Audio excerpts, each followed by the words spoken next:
अब प्रश्नावली 1.5 का पहला क्वेश्चन है, बताइए नीचे दी गई संख्याओं में कौन कौन परिमेय है और कौन कौन अप्रमेय है।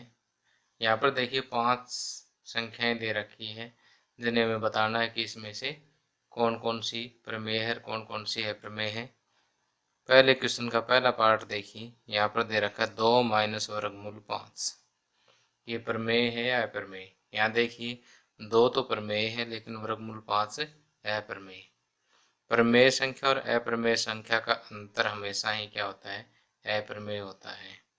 तो हम लिखेंगे यह है एक अप्रमेय संख्या है।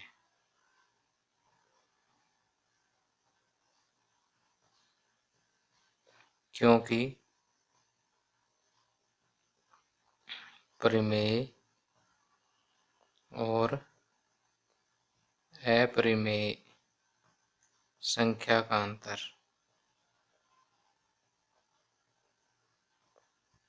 हमेशा अप्रमेय होता है।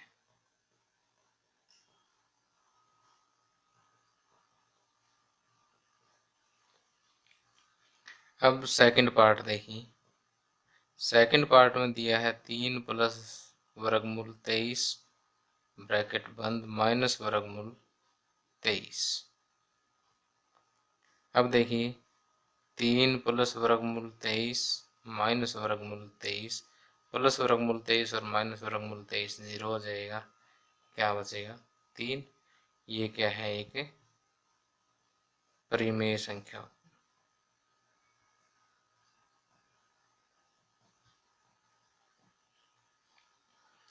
अब इसका थर्ड पार्ट देखिए। थर्ड पार्ट में दिया हुआ 2 वर्गमूल 7 बटे 7 वर्गमूल 7। तो वर्गमूल 7 से वर्गमूल 7 कैंसिल, ये होगा 2/7 जो p/q का रूप है। तो यह है एक परिमेय संख्या है।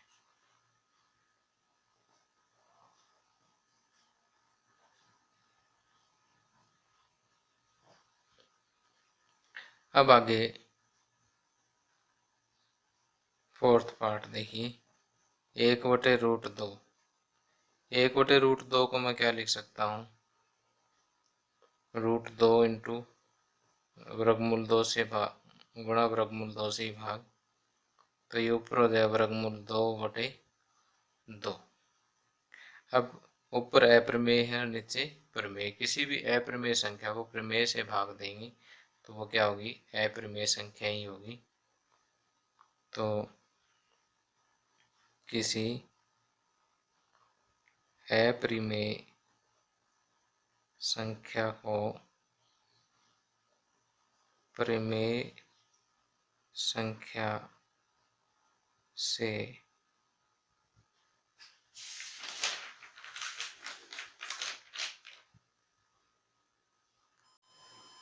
भाग देने पर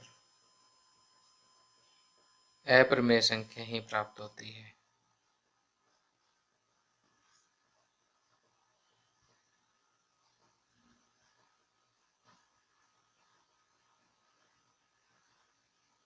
अब आगे लास्ट पार्ट है 2 पाई। अब क्योंकि पाई एक अप्रमेय संख्या है और किसी अप्रमेय संख्या को किसी प्रमेय संख्या से गुणा करें तो भी हमें क्या प्राप्त होगा, अप्रमेय संख्या प्राप्त होगी। यह एक अप्रमेय संख्या है क्योंकि पाई एक अप्रमेय है, पाई अप्रमेय संख्या है और किसी अप्रमेय संख्या को प्रमेय से गुणा करने पर अप्रमेय संख्या ही प्राप्त होती है।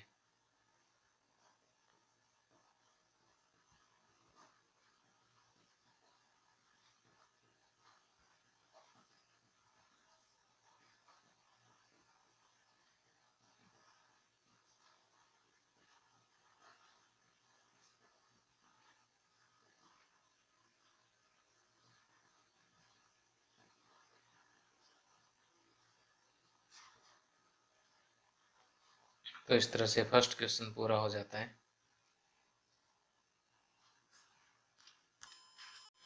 आगे 1.5 प्रश्नावली का दूसरा क्वेश्चन, निम्नलिखित व्यंजकों में से प्रत्येक व्यंजक को सरल कीजिए। यहाँ देखिए 4 पार्ट है, प्रत्येक पार्ट में एक व्यंजक दिया हुआ है, उस व्यंजक को हमें सरल करना है। तो देखिए 3 प्लस वर्गमूल 3 और 2 प्लस वर्गमूल 2। बड़ा ही आसान सम है ये। 3 की 2 के साथ गुणा 3 दूनी 6 प्लस 3 की वर्गमूल 2 के साथ गुणा 3 वर्गमूल 2 प्लस वर्गमूल 3 की 2 के साथ 2 वर्गमूल 3 और वर्गमूल 3 और वर्गमूल 2 की गुणा वर्गमूल 3 और वर्गमूल 2 की गुणा 6 प्लस 3 वर्गमूल 2 प्लस 2 वर्गमूल 3 वर्गमूल 3 और वर्गमूल 2 की गुणा वर्गमूल 6 हो जाएगी। तो यही आंसर है इसका।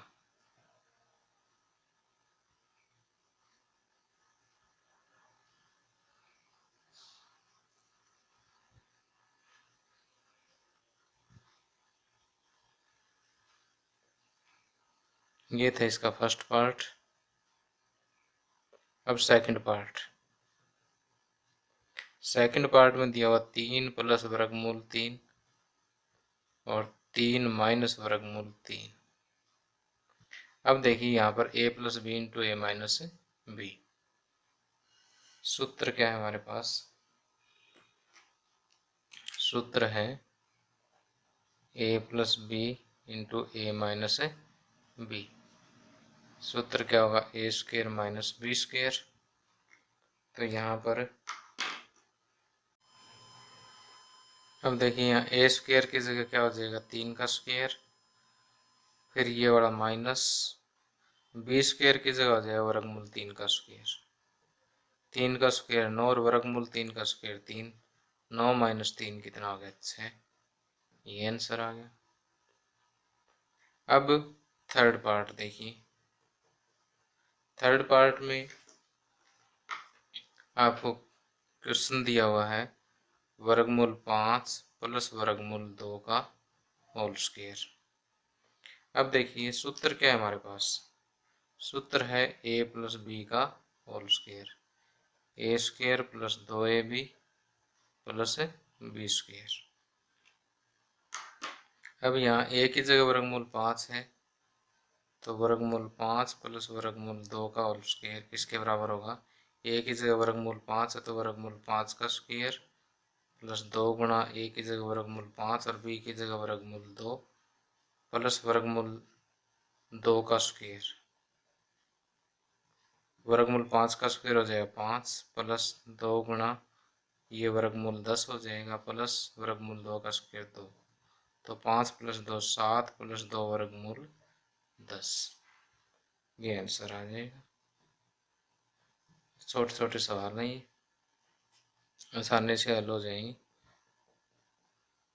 आगे है वर्गमूल 5 माइनस वर्गमूल 2 और वर्गमूल 5 प्लस वर्गमूल 2। ये ऊपर वाला ही सूत्र लगेगा कि a minus B into A plus B. यहाँ सूत्र साथ के साथ ये एग्जामिनर को पता लग जाए कि बच्चे ने क्या किया है। ए स्क्वेयर माइनस बी स्क्वेयर। ए स्क्वेयर करेंगे तो वर्गमूल 5 का स्क्वेयर माइनस बी स्क्वेयर करेंगे तो वर्गमूल 2 का स्क्वेयर। वर्गमूल 5 का स्क्वेयर 5 और 2 का स्क्वेयर वर्गमूल 2 का स्क्वेयर 2 हो जाएगा। 5 माइनस 2 कितना आएगा? 3। यही आंसर है।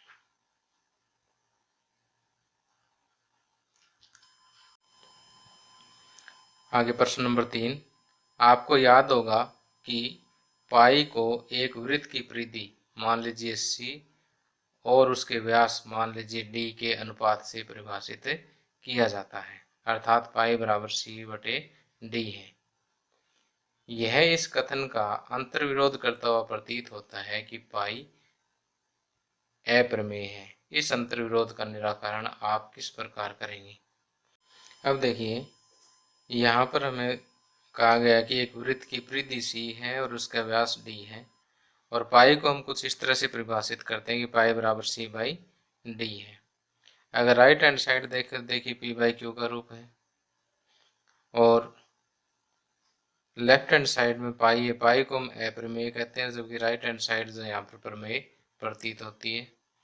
तो यहाँ से एक अंतर्विरोध की स्थिति पैदा हो जाती है कि अप्रमेय के बराबर प्रमेय कैसे हो सकती है।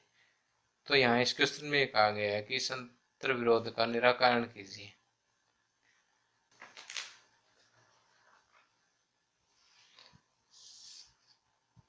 तो हम यहाँ कहेंगे अंतर्विरोध वाली कोई बात नहीं है, कि जैसे मान लीजिए हमारे पास ये एक सर्कल है, और इस सर्कल की हम किसी भी युक्ति से इसकी परिधि मापना चाहें, चाहे स्केल से ले लें या धागे से ले लें, ठीक है, और फिर इसकी परिधि जैसे ऐसे मापेंगे या धागा लपेट के फिर उसकी लेंथ माप लें, या कोई और भी मेथड हो सकता है। तो इस तरह से हम या तो सी मापें या इसका व्यास मापें डी। तो ये सिर्फ सन्निकट मान है, तो यहाँ पर हम ये कन्फर्म नहीं कह सकते कि ये पूरा एग्जैक्ट वैल्यू है सी। तो यहाँ पर हमें, क्योंकि ये सन्निकट मान प्राप्त होता है और हम ये अनुभव ही नहीं कर पाते कि सी या डी क्या है, अप्रमेय है।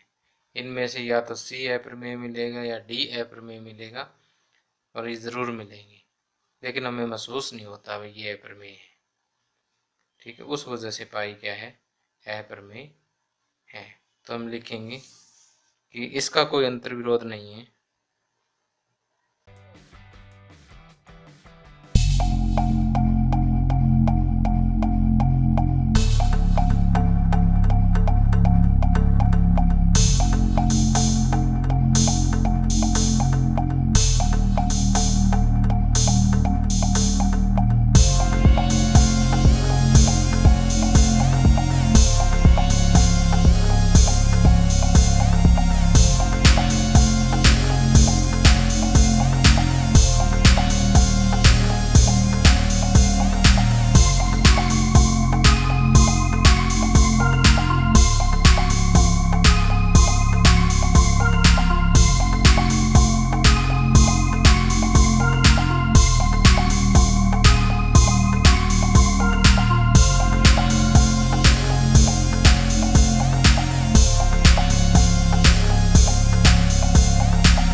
देखिए हम यहाँ लिखेंगे कि इसमें कोई अंतर्विरोध नहीं है, क्योंकि स्केल या किसी भी युक्ति से अगर हम सी या डी मापते हैं तो हमें सी या डी का सिर्फ सन्निकट प्रमेय मान प्राप्त होता है, एग्जैक्ट प्रमेय मान नहीं प्राप्त होता। इसका मतलब सी या डी क्या होते हैं, अप्रमेय होते हैं, जिसका हमें आभास नहीं होता।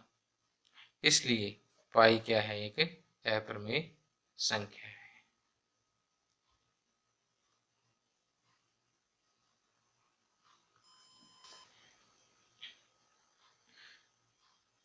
अब फोर्थ क्वेश्चन देखिए, वर्गमूल 9.3 को संख्या रेखा पर निरूपित करना है। तो इसके लिए देखिए हमने एक संख्या रेखा ड्रा कर दी। यहाँ पर हमने इसको 0, 1, 2, 3, 4, 5 आदि निर्धारित कर दिए। इधर -1, -2, -3, -4, -5, -6, -7, -8, -9 ले लिया। अब क्योंकि वर्गमूल 9.3 को निरूपित करना है, तो 0 से लेफ्ट साइड में हम 9.3 ले लेते हैं, और इसको मैंने नाम दे दिया ए, जो 0 वाला बिंदु उसको बी, और जो लास्ट 1 इकाई वाला बिंदु उसको मैंने सी का नाम दे दिया। अब ए सी का हाफ करेंगे। हाफ करने के लिए मैं ए सी के से आधे से थोड़ी ज़्यादा प्रकार को लूँगा, और एक चाप ऊपर और एक चाप नीचे लगा दूंगा। वही काम दूसरी तरफ से। अब देखिए दो चाप जो लगी है वहाँ से हम इन दोनों को आपस में डॉटेड लाइन से मिला देंगे, तो ये हमें एक मिड पॉइंट ओ प्राप्त हो जाएगा। अब हम क्या करेंगे, ओ से लेके ए तक प्रकार खोलेंगे, ओ से ए तक प्रकार खोली और इसको घुमा के सी तक ले आए। ओके, अब बी पर एक आप समकोण बना दीजिए।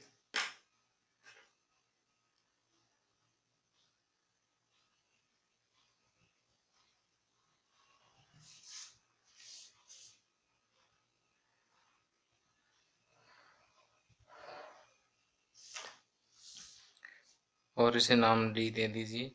वास्तव में बी डी जो है वो वर्गमूल 9.3 के बराबर है।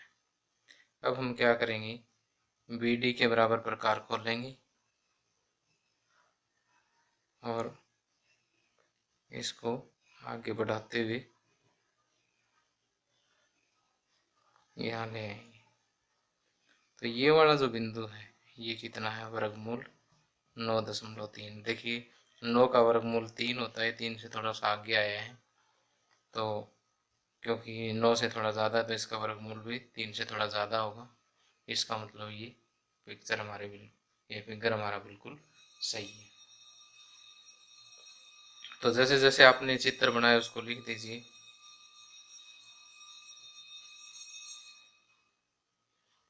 तो जैसे जैसे आपने इसको बनाया उस हिसाब से इसके लिख दीजिए कि एक संख्या रेखा ली और ओ ए 9.3 सेंटीमीटर लिया, ओ बी ए 9.3 सेंटीमीटर लिया, बी सी 1 सेंटीमीटर लिया और फिर ए ए सी का समद्विभाजन किया।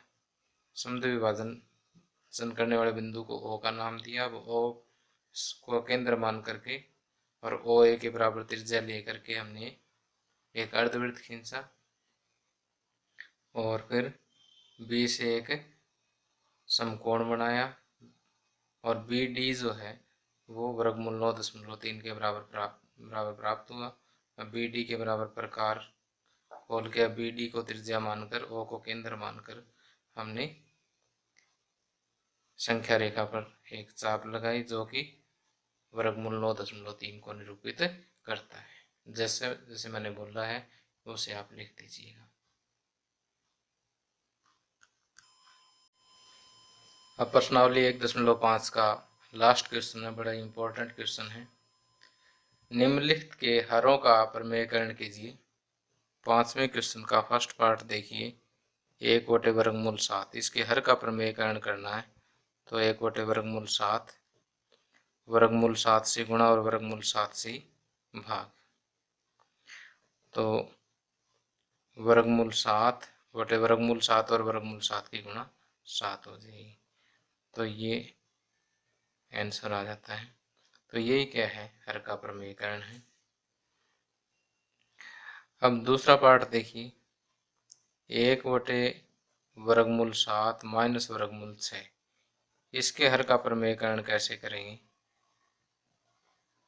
अब देखिए इन दोनों के बीच में साइन किसका, माइनस का, तो वर्गमूल 7 माइनस से उल्टा प्लस साइन, इसी से गुणा कर दीजिए और इसी से ही भाग कर दीजिए। ऊपर देखिए वर्गमूल 7 प्लस वर्गमूल 6, नीचे a minus B into A plus B, A square minus B square का सूत्र लग जाएगा। वर्गमूल 7 प्लस वर्गमूल 6, नीचे 7 का वर्ग, वर्गमूल 7 का वर्ग 7 हो जाएगा, वर्गमूल 6 का वर्ग 6, तो वर्गमूल 7 प्लस वर्गमूल 6 जो है ये आंसर आ जाएगा। इसी तरह से थर्ड पार्ट देखिए, थर्ड पार्ट में दिया हुआ है 1/वर्गमूल 5 प्लस वर्गमूल 2, तो इसमें नीचे 1/वर्गमूल 5 प्लस वर्गमूल 2, नीचे प्लस का निशान है तो इस निशान को बदल के प्लस का है तो माइनस करूँगा और माइनस का है तो इसको प्लस करूँगा, और उसी से गुणा और उसी से ही भाग। वर्गमूल 5 माइनस वर्गमूल 2, ऊपर वाले चीज में कोई चेंज नहीं होगा, बस नीचे फार्मूला लगाना है a plus B into A minus B, वर्गमूल 5 का वर्ग माइनस वर्गमूल 2 का वर्ग। वर्गमूल 5 माइनस वर्गमूल 2, वर्गमूल 5 का वर्ग कितना है 5, और वर्गमूल 2 का वर्ग 2। 5 में से 2 गए 3, तो 1/3 वर्गमूल 5 माइनस वर्गमूल 2, यही आंसर है। अब इसका फोर्थ पार्ट देखिए। इसका फोर्थ पार्ट में हमें दिया है कि 1/वर्गमूल 7 माइनस 2, 1/वर्गमूल 7 माइनस 2, या माइनस है तो प्लस कर दूँ, बाकी सेम रखूँगा, जिससे गुणा किया उसी से भाग करेंगे। तो वर्गमूल 7 प्लस 2, नीचे a minus B into A plus B, वर्गमूल 7 का स्क्वायर माइनस 2 का square. A minus B into A plus B किसका सूत्र होता है, A square minus B square का होता है। वर्गमूल 7 प्लस 2, वर्गमूल 7 का स्क्वायर आ गया 7, और 2 का स्क्वायर आ गया 4, 7 माइनस 4 3, तो 1/3 वर्गमूल 7 प्लस 2, ये आंसर आ गया। इसी के साथ ही एक्सरसाइज खत्म होगी। तो यदि आपको मेरा ये वीडियो पसंद आया हो तो इस कोने पर एक सब्सक्राइब का बटन है, उसे दबाएं, साथ में एक घंटी का निशान आएगा, उसे भी दबाएं। तो इससे मेरे जितने भी नए वीडियो हैं उनका नोटिफिकेशन आप तक पहुंच जाएगा। और ये वीडियो देखने के लिए बहुत बहुत धन्यवाद। और अगर आपको पसंद आया हो तो इसे लाइक भी ज़रूर कीजिएगा। Once again thank you.